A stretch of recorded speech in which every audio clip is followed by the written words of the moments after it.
everybody, welcome back to IBB Top 3 with IBB Mom. Mama Tonja, Miss Tonja, runs, operates, has a blast at Ridge Point Child Care. Best place on earth, best group of people on earth. And so, first one we chatted about belief. Second we chatted about thinking outside the box. So I'm very excited as to what your third and final tip is going to be to staying burn-proof. And we've had some embarrassing stories. We've had some interesting interruptions from neighbors.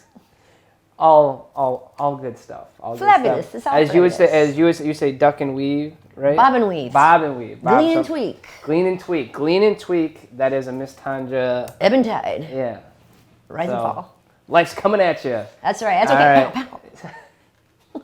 So how do we stay burn-proof? What is your third and final pow-pow? My pow-pow. Well, the way I came up with these 3 top keys was to think what I go to most. And I go to my belief system first. And then, the everyday doings, or doing the bobbing and weaving, gleaning and tweaking, thinking outside the box. The way what I rely on is courage.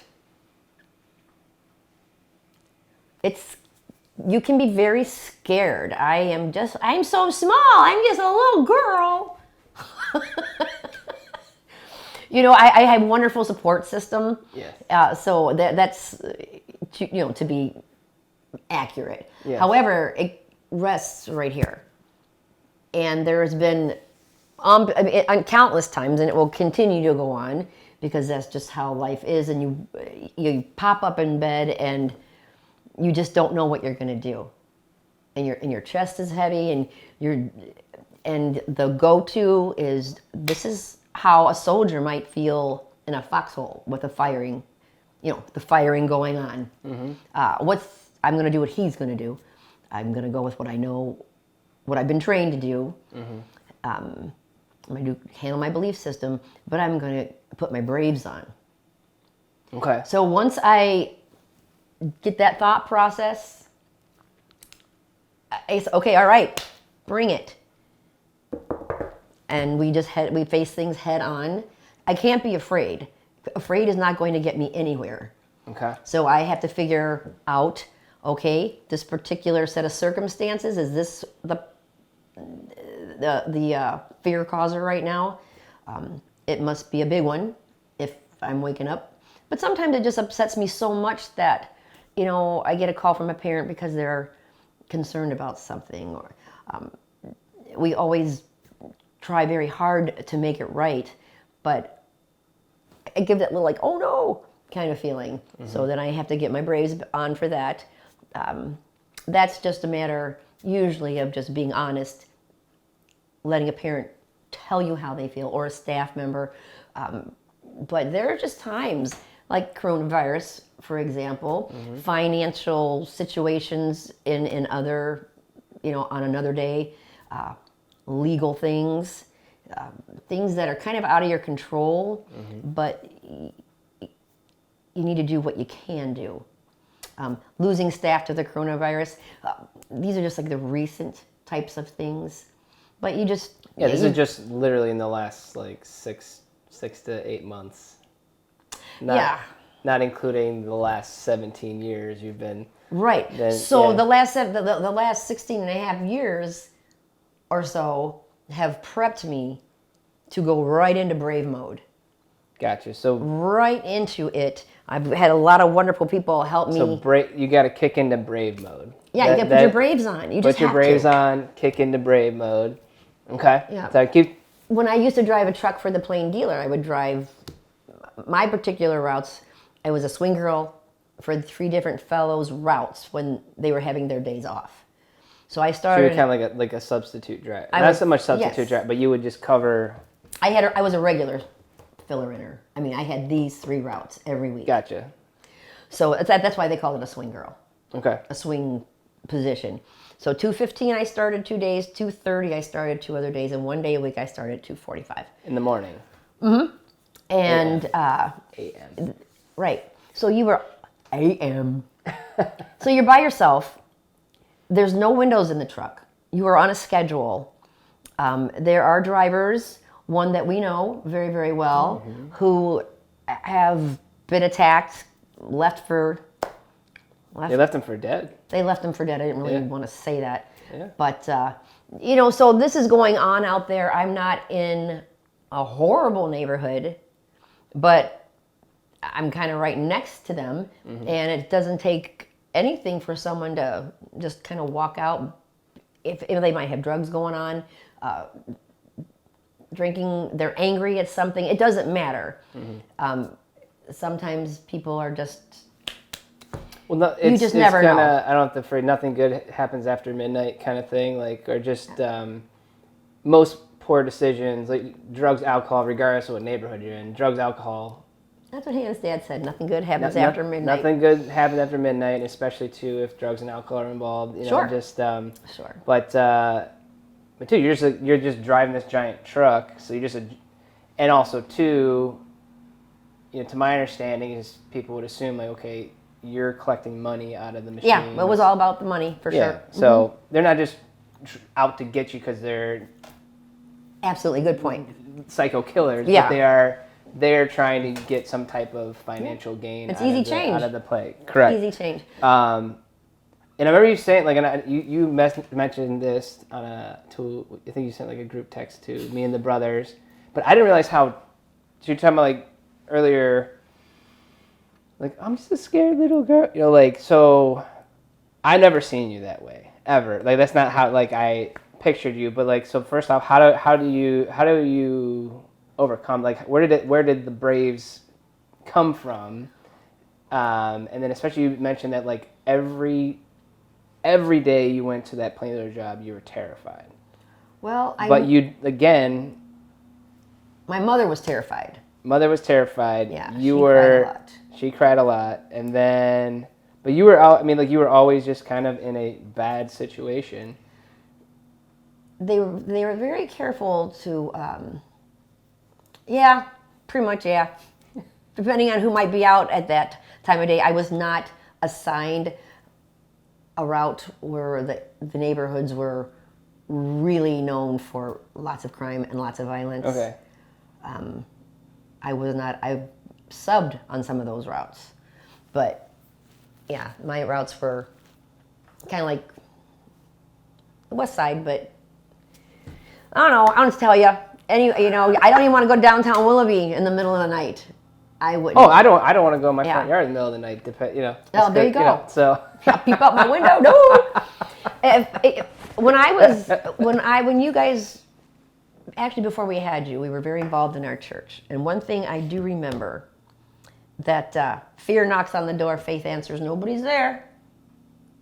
So that's one thing to say that and have the little plaque in your house, but to experience it's a little different. So with putting your Braves on, when you have an actual reason, a reason viably to be scared, to be afraid, to be bothered that this is not a good situation. I tell ya, I just kind of looked it right in the eyeballs and kind of said what I said in my group text that we really don't want to mention on camera right now. But that's what I would say every day when I started. Was along the lines of just bring it on, world. Bring it on. I could have been scared. I knew the set of circumstances I was in. So it wasn't going to do me any good. I was never going to get the route done if I cried and worried and was like trying to, you're as careful as you can be. But that's when I learned how to function through fear. Okay. So that was more of a physical type of, something could happen. Now it's like the weight of the business is on me. making sure you have financially what you need to cover the nut, making sure that we just got our backflow water device tested.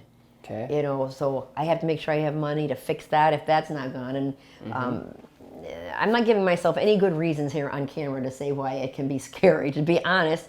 But Well, I don't get afraid. I just get my braves on and do my have tos. got it. Yeah. But if I didn't function like that, I would be emotionally tossed and turned and whooped all around. Kind of just like whatever way the scary wind would blow, you would Well, sure, because go that way. Yeah, you don't have any grounding. But when I am using a whole lot of braves, I am also utilizing the great powers of the people that I work with to troubleshoot with me. You know, so we're okay. It's not the first time, won't be the last time, is the way I look at it, and you just got to see it through. Yeah. Well, no, too. It's and I don't know all the exact science behind it, but like 75% of our thoughts are negative. With oh my gosh, it's not the hippocampus, but it's That thing that it is. Google it later. But it's basically 75% of our thoughts are negative naturally. So you're always fighting that, but that's what kept us alive for the longest time. So it's like you're talking about, like people might be in positions where there's physical fear. Now, like owning a business, you know, like the business can't just come beat you up. And I remember like when I first started in business, Big B, Brian Ivancic was a saint, and I used to call you. I was so scared of the phone. So scared. I would call my mom and like, "Can I practice this phone script with you?" Like, and then like just you're too kind. You're so kind. Give me feedback. But, oh my gosh, I was so afraid. But I remember Big B just kept saying, "Schleicher, what? Like they can't come through the phone and hit you. Like they can't. Like get mad at you." Come to the phone and kick you in the face. Like so, there's but to me in that moment, for a long time, it felt just like They were. I was in physical danger. Like I was in like real, true danger, about to lose my life every time I would just even like reach for the. I mean, I remember shaking as I would dab. Like, come on, James. So I don't. Go ahead. So like. With that though, like so people are saying, well, I shouldn't be afraid, but I am. I shouldn't be scared, but I am. I need to be brave, but I'm not. Like what are some tools or tips that you would give to them that you've learned? Well, I think as I was listening to you and Big B saying, and hey, they're not going to come through the phone at you, and he's correct. Yeah. But it feels like it. Yeah, it didn't matter. It just didn't matter. And I remember calling you over and over and over during that time period, and each time I would pretend I was somebody else, so that no, you would call me. I'm sorry, and then I was like, all right, be mean. You gotta be mean this time. Or like, hey, you gotta be like you would be a fake person. I would be all these different personalities, so we could get around it. Mom, could you be a bunch of fake people so I don't cry during my call session? Sure, honey. I think what I can say is, if you're in imminent danger, like if you've got somebody like pointing a gun at you, or something terrible like that, someone's pursuing you, that's cause to fight and flight. Then you have like the circumstances like that I was speaking of earlier, and that you're kind of, I think goes along with how you felt with your phone call. Your thought processes at first are like, oh, yeah. So there's really, it's the way it's the way it's affecting you. It's the way you've just processed it. And my advice, like what I do, I say, all right, this is what we're gonna do. This is what you're saying. Fine, I hear that. Good. Listen now. This is what we're gonna do about it. So I just don't let it hang in there. Sometimes it's hard. Sometimes it's so much that I just can't shake it, but I just keep functioning in your braves. I could be like sick to my stomach, and I like it when it happens when I lose my appetite. I like it, that part. Yeah. Like, if it's one of those kind of things. But I'm just Can lose weight over stress, or is that what yeah, you're talking? yeah. Come on here. But so I just try to I just keep reminding myself, do what you can. You're surrounded by good people. Face it head on, and we're gonna take it down. But the courage and the bravery, it comes like it comes in the action. It comes in the doing. Like, okay, cool. I've thought about it. I've worried about it. I've stressed about it. I've been scared about it. Enough of that. Now I'm gonna do. And Sure. then that's so. I guess like, is it? Do you feel that a lot of putting your braves on is a step? It's that first step, and that second step towards whatever you got to do to make whatever it is happen. It's a conscious decision Okay. based on whatever scary emotion I might be. The amygdala. That's what I was talking about before. The amygdala. 75% negativity. Sorry. All right, yay, you got it. So yeah, but you're overcoming your human nature constantly. And before I forget to ask too, so thank you for True this. story. Yeah. So it's natural to be afraid all the time, and it's Oh, not all the time, but things out there. For example, the past several months, we've had all the riots and the civil unrest and the election, and everybody's saying, if this person wins, that terrible thing is going to happen. If this person wins, that terrible thing is going to happen. And you can really get yourself in a twist worrying about what's going to happen. So you make your best decision. This is how I dealt with it. You make your best decision. You go vote, because that's one thing you can do. And you just try to keep relationships in safe harbor, because not everybody can keep it at bay. Once every 4 years, best friends become worst enemies sometimes. So it just, but two, it is, depending on who you're, one side thinks the other side wins, the world's going to end. The other side thinks the other side wins, the world's going to end. Yeah. But it keeps on. I remember Grandpa Bob always talked about, like, his dad was like, just when you think the world's going to end, it keeps on going. Keeps on I like ticking. that. So, yeah. And these are all great people. Correct. These are all great people on both sides that love their families, love their country, work hard. So it's just very interesting. I just can't tell you how precious these people are to me. But yeah, even too, you're talking about earlier in the video, you're talking about, like, always understanding that there is a validity and a valid perspective where each person's coming from. Because, yeah, there is. Because again, it's what I believe. Like, it's not like I just woke up and started believing this. Yeah. Out of nowhere. Like, it's always a collection of things, and experiences, and all that. But the one thing I wanted to make sure that we chatted about.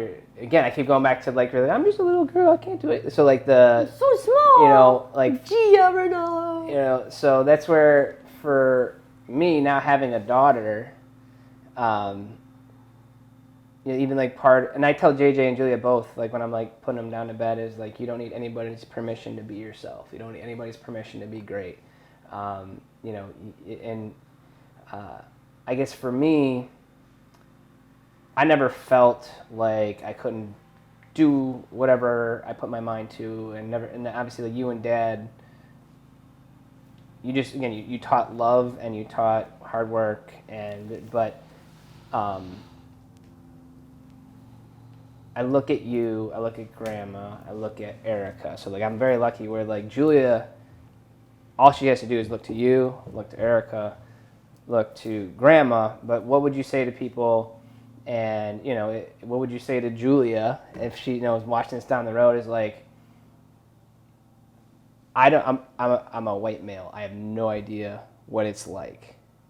And so I can't give her the perspective of, like, hey, I've been through this, but, like, what are some things that maybe you've been through that have helped solidify, like, I don't care, man, woman, whatever, I'm doing this. Like, what would you say to other female? This is I don't even know what to ask. So this is me being a guy trying to ask a girl question. All right. Well, but when I was, how do I speak to my daughter? That's how do I motivate my daughter? Well, I would motivate her to. Man. I would motivate her to go into a field where she does not have to be out in the middle of the night by herself. Okay. But I yes, knew. Julia. Daytime activities. I remember before I took the plain dealer job, I had to be solid in my soul that no gentleman truck driver was going to be in a more dangerous situation because I came along. So we were shoulder to shoulder, no special treatment because I was the broad. Yeah. So what I say to Julia, I don't know. Julia's got her journey to go, and it's got to see what she likes in life. I want her to be brave. I want her to know how valuable she is and how valuable her neighbors are. I'm not saying it was the best idea to go out in the middle of the night and drive a truck if safety was your first concern. But supporting my family at that time trumped the whole safety issue of it. Right. So I guess I would like to put her in a bubble wrap and keep her in my pocket. That's what I'm going to encourage her to Maybe do. I shouldn't have done the Julia thing. So that's But she's got to make her way. The Julias and the Miss Tonjas and the Ericas out there that haven't made the decision that they're worthy of whatever, There was something that Erica showed me. This is probably 5-6 years ago. I can't remember, but it was Run Like a Girl. It was like the kind of like the caption on it, where it's like they actually had girls. They're like, all right, show us how you run, and they would run. And like, now run like a girl, and they would just like become something completely different. But Erica's like, this is like the conditioning of, if you're female, you're weak. If you're female, you're this, and it's like So what would you say to anyone who feels, I'm a woman, I am weak?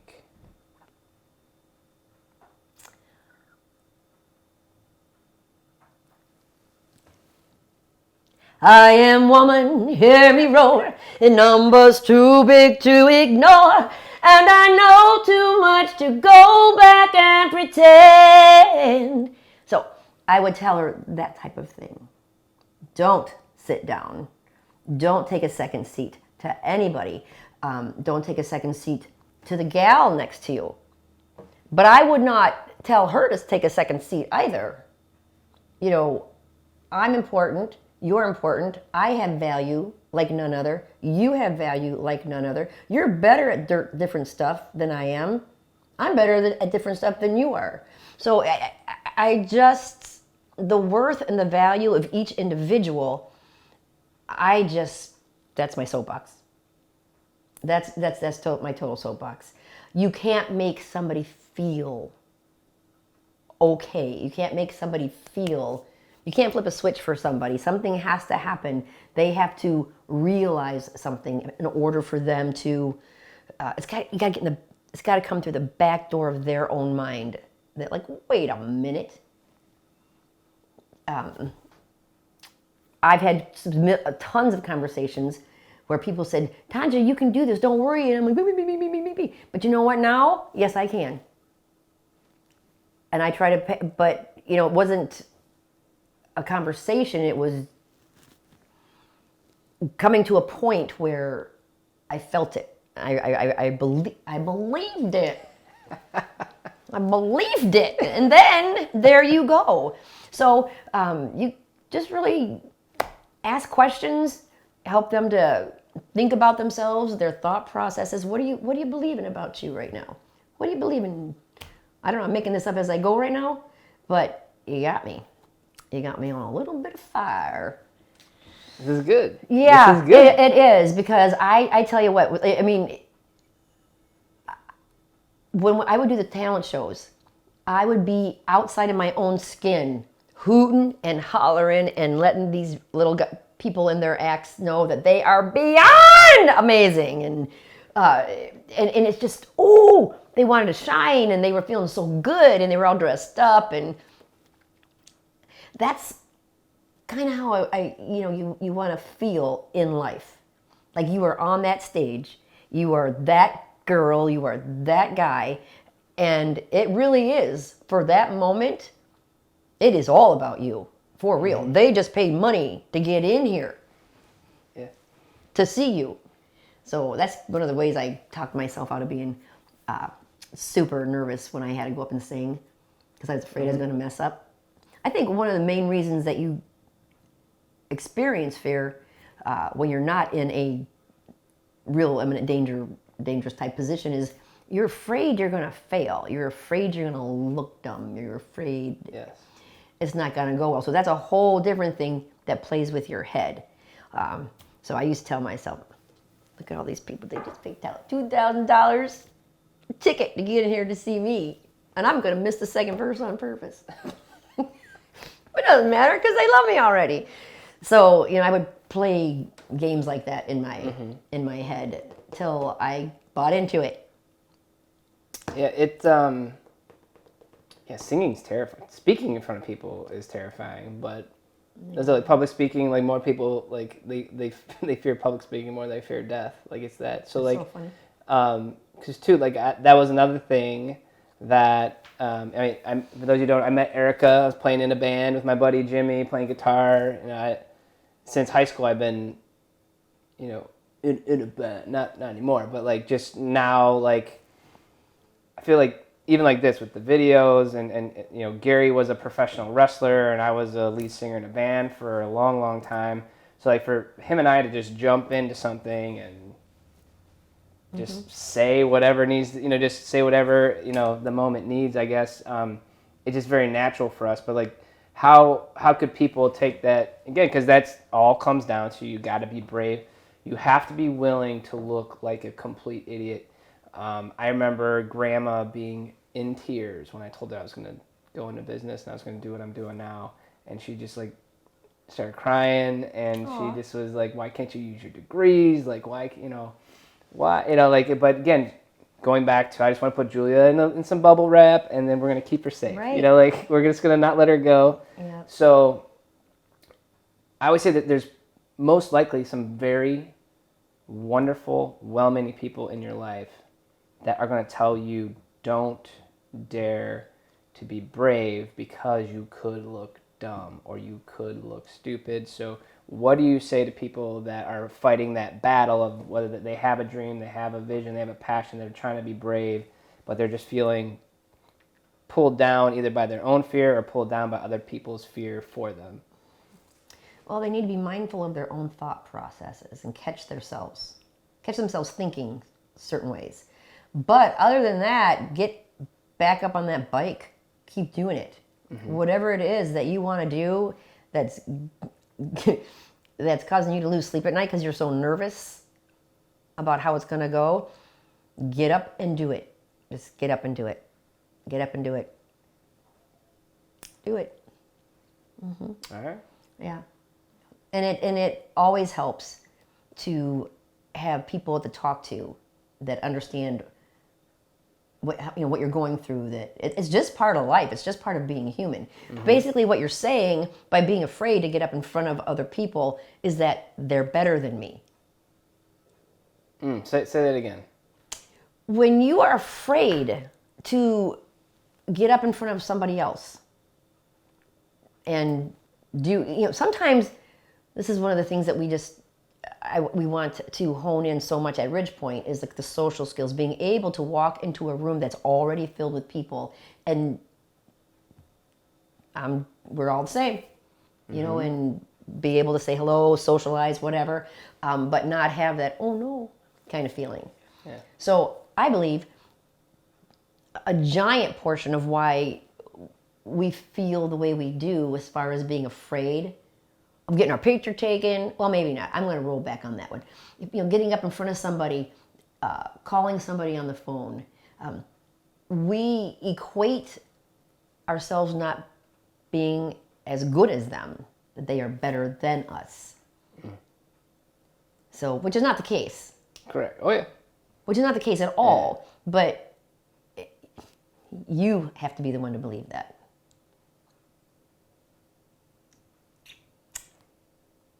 I like it. I like it. So as far as Julia goes, or any other little precious doll babies out there, always be there to talk with them. Always ask them how they're doing. Let them talk. What do you think about this? What are your plans? What would you like to do? Give them options. Keep them, their boundaries secure. Don't let them do whatever they want. Okay, you be the boss of the applesauce, but at the same time, you're giving them options as they tootle along. And don't ever let your pipeline break. You want to be the kind of person that they enjoy talking to, they enjoy hanging out with, and as they go on and start getting friends, maybe you're not so much all that to them anymore. They know that pipeline's there. Gotcha. And they'll know that you'll be there for them. Yeah. Like Grandpa Bob. Yeah. Very cool. Well, anything else you would add to getting your Braves on, being brave? I don't think so. I think it is kind of what it is. Everybody has to figure that out in their own hearts. What makes you afraid? Why is it making you afraid? And what are you going to do about it? What are you going to do about it? What are you going to do about it? What are you going to do about it? What are you going to do about it? I'm going to hopefully upload this video, thanks to Dave, the video ninja. And so IBB, life, love, and legacy. I love that you're living that dream out and you're giving people opportunities to share their stories so that others can perhaps better their lives, experience more love, and create a little legacy for themselves as well. Yeah. And I think IBB's got one of its own. Oh, man. No! So I love that you know our 3 pillars. So this is good. So life, what have you been through? Love, who's it all for? Legacy, how do you want to be remembered? So please take all of this, put it into action, and put it towards that end of the road day where what are people going to say about you? What do you want them to say about you for what you stood for, what you represented? And my mom, thank you so much. Love you too. Thank you. It's been a blast. So no matter what happens, ever, always remember to stay burn proof.